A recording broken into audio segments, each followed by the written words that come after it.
Hello everyone and welcome back to the channel. Today we're going to be doing a 2024 United States Senate election prediction. It's been a couple months since I've done one of these, so I figured it's time to update it. But before I start, I'd like to say if you like my content, subscribe to the channel and turn on the notification bell so you know when we upload. Like the video and leave a comment, and with that said, let's get into it. So first I'm going to fill out all of the solid Republican states, and those are going to be North Dakota, Wyoming, Utah, Nebraska and its special election, Missouri, Mississippi, Tennessee, Indiana, and I'm also going to fill in West Virginia as solid Republican. This is a Democratic seat right now because of Joe Manchin, but I think in a presidential year, the polarization is going to be too much for Manchin to hang on. I do think he'll outperform Biden if he runs again, but I still think he's going to lose by more than 10 points, so I am calling West Virginia solid Republican and a flip. Next, I'm going to fill in all the solid Democrat states, and those are going to be Washington, California, Hawaii, New Mexico, Minnesota, Virginia, Maryland, Delaware, New Jersey, New York, Massachusetts, Connecticut, and Rhode Island. And I'm also going to fill in two solid independent seats, Vermont and Maine. Bernie Sanders in Vermont and Angus King in Maine are technically independents, but they caucus with Democrats, and so they count towards the Democrats' total in the Senate. Next, I'm going to fill in the solid Republican states, of which there is actually only one, and that is the state of Florida. Rick Scott narrowly won 2 terms as governor here in 2010 and 2014, and then he ran for Senate when he was term limited against incumbent Bill Nelson and won in kind of an upset victory. And as a senator, Rick Scott has kind of become a more national figure because he was chair of the NRSC. As a result, he's more of a polarizing figure, but because Florida has been trending so much toward Republicans, I do think he's going to win, probably by around 5 or 6 points. I think he's going to underperform Trump by just a little bit, but I am still calling Florida likely Republican. Next, I'm going to fill in the likely Democrat states, starting with the state of Wisconsin. Now, I, along with many other people, expect Wisconsin to be a very competitive race on the presidential level in 2024, but the Senate race is a completely different story. The incumbent here is 2-term Democrat Tammy Baldwin, who is pretty popular among Wisconsinites and was reelected by almost 11 points in 2018. The biggest problem here for Republicans is the fact that they don't really have any good candidates here. Right now, the one who seems like the most likely nominee is David Clark, who would actually do very poorly in the Senate race. And some have argued that he would drag down Trump with him. And I don't really agree with that assessment, but I do think he would lose pretty convincingly. Unless Republicans can find a good candidate to put up here, I'm comfortable calling Wisconsin likely Democrat. Next up is going to be the state of Pennsylvania.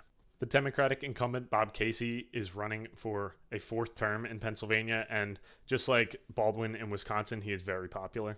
And similar to Wisconsin, Republicans don't really have a bench to run here, and so it looks like Casey isn't really going to face any serious opposition.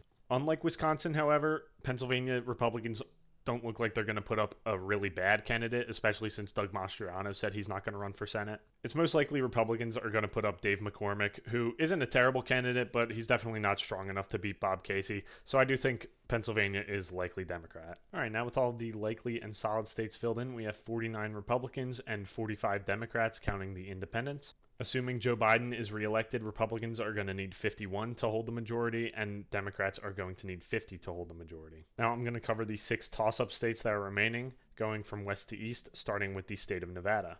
The incumbent here is 1-term Democrat Jackie Rosen, who is running for a 2nd term. In 2018, she beat incumbent Republican Dean Heller by almost 5 points. And that is a pretty impressive showing, but it was also in a blue wave year. But again, she did also outperform the gubernatorial nominee, Steve Sisolak. Because of the trends in Nevada and because 2024 is probably going to be a redder year than 2018, I do think that Nevada will be closer than it was in 2018, but I do still think Rosen's going to hang on by a couple points, so I'm calling Nevada lean Democrat. Next up is going to be the state of Arizona, and this one's actually pretty complicated. The incumbent here is independent Kyrsten Sinema, who was elected in 2018 as a Democrat, but then after the 2022 midterms switched to be an independent. When she was first elected in 2018, she was the first Democrat to be elected to the Senate from Arizona in 30 years. However, she ended up being one of the more moderate Democrats in the Senate, and because there were disagreements between her and her voters and her colleagues, she decided to switch to be an independent. Now, right now, it's uncertain whether she's going to run for re-election. She hasn't announced any plans to. In my opinion, I do think she's going to run because I don't see why she would have switched to being an independent if she wasn't planning on running again. I think her intent in switching was because she didn't think she would be able to win a Democratic primary. We also know that at least one major Democrat is running in this race, current Congressman Ruben Gallego. As for the Republican side, there are 3 main candidates that are being talked about right now, and none of them are really that good. The first one is Kari Lake, who lost against Katie Hobbs in the governor race in 2022 by a very narrow margin. But ever since the election, she's kind of gone off the deep end, talking about election fraud and just kind of being crazy in general. And so I think her favorability is a lot lower than it was even back then. And she already lost that race, so I don't think she would do very well here. The second one is Blake Masters, who lost the Senate race in Arizona in 2022. And a big difference between him and Kari Lake is that he was actually facing a popular incumbent, but still he did end up losing by 5 points, which is way more than people expected.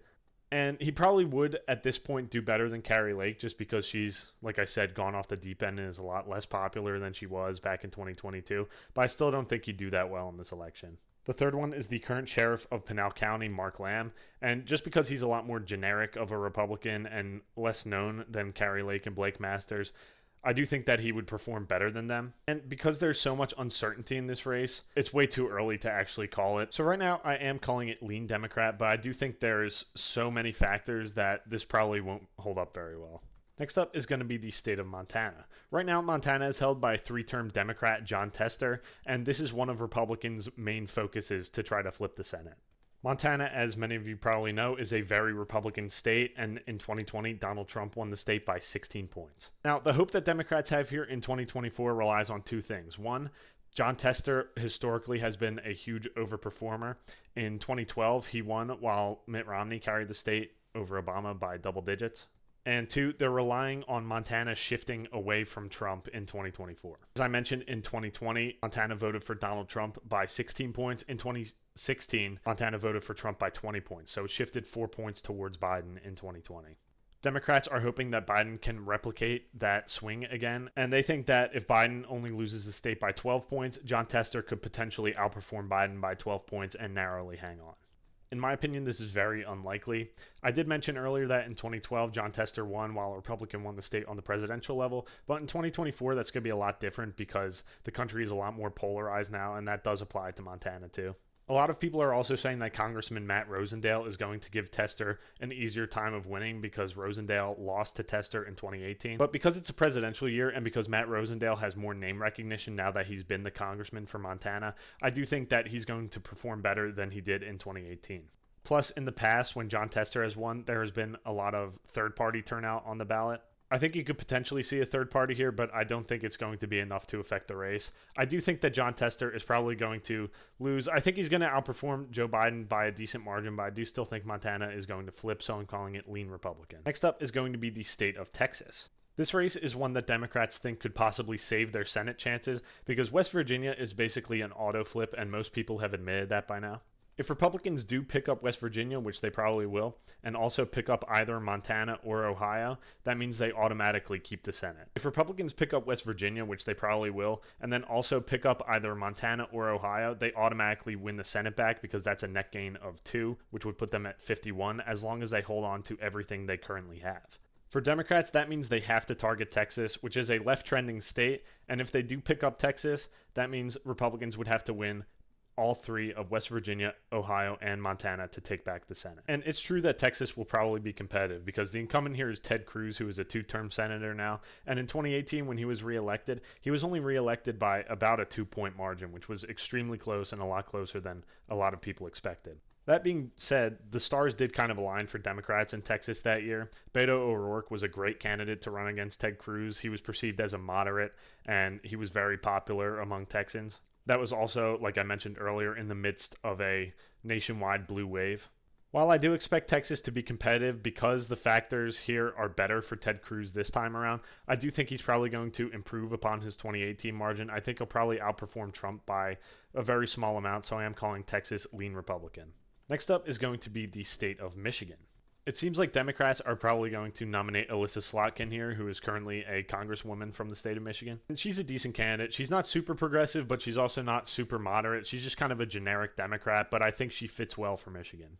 On the Republican side, former Congressman Mike Rogers recently announced that he's running for Senate. And unless James Craig runs against him in the primary, he will probably be the nominee. And I do think that this race has the potential to be pretty close, but that relies on a lot of factors. First, Republicans just have to do well generally across the country. If Republicans don't do well in 2024, Michigan is not going to be a state where they randomly do well. Also, the Michigan GOP is kind of in disarray right now. I talked about this in my presidential election video from last week. The state GOP just has terrible leadership and is really almost out of money, and so they won't really be able to contribute to Rogers' Senate campaign here. Overall, I do think that this race will be competitive, but I do think Elissa Slotkin is going to win by a couple points, so I'm calling it lean Democrat. Finally, we have the state of Ohio. The current incumbent here is three-term Senator Sherrod Brown, and he's a Democrat, and this is one of Republicans' biggest targets to try to pick up the Senate along with Montana and West Virginia. Ohio is a state that has been trending towards Republicans. In 2016 and 2020, Donald Trump won the state by 8 points each time. In 2012, Obama won the state over Mitt Romney by a couple points, and that same year, Sherrod Brown was elected to his second term as senator, and he outperformed Obama by about 3 points. Because of polarization, I don't really expect Sherrod Brown to outperform Joe Biden by all that much as long as Republicans can find a good candidate here. The problem for Republicans is right now they don't really have a good candidate here. The three main candidates are Matt Dolan, Frank LaRose, and Bernie Moreno, and none of them are really that strong in my opinion. Matt Dolan is very moderate, so I think he'd do well in a general election, but I don't really think he has the ability to win a primary. Frank LaRose probably has the best chances to win a primary and then a general election because he is further right, but he's not too far right to defeat Sherrod Brown. And Bernie Moreno is further right than Frank LaRose. He's more of a populist right candidate type. And I do think that he would have a harder time beating Sherrod Brown. You'd probably have to put more money into this race, but I do still think he could win. Overall, I do think Republicans are going to pick up the Ohio Senate race. I'm calling it tilt Republican right now because we don't know who the nominee is going to be, and we don't really know how the environment is going to look at that point. Overall, I think polarization and Trump's coattails are going to catch up to Sherrod Brown, so I do think ultimately he will lose. And at the end of the day, that brings us to 48 Democrats to 52 Republicans. I do think Republicans are going to pick up the Senate in 2024. The main implication that this has is that right now I do think Joe Biden is going to be reelected, and I haven't made a video about this yet, but I do think the House is going to flip back to Democrats. So Republicans picking up the Senate is going to be really big for them because that means Joe Biden will not have a trifecta going into his second term. With that said, thank you guys so much for watching this video. If you like my content, subscribe to the channel and turn on the notification bell so you know when we upload. Leave a like on the video and also leave a comment telling me what you agree with and what you disagree with. And with that said, thank you guys so much for watching and have a great day.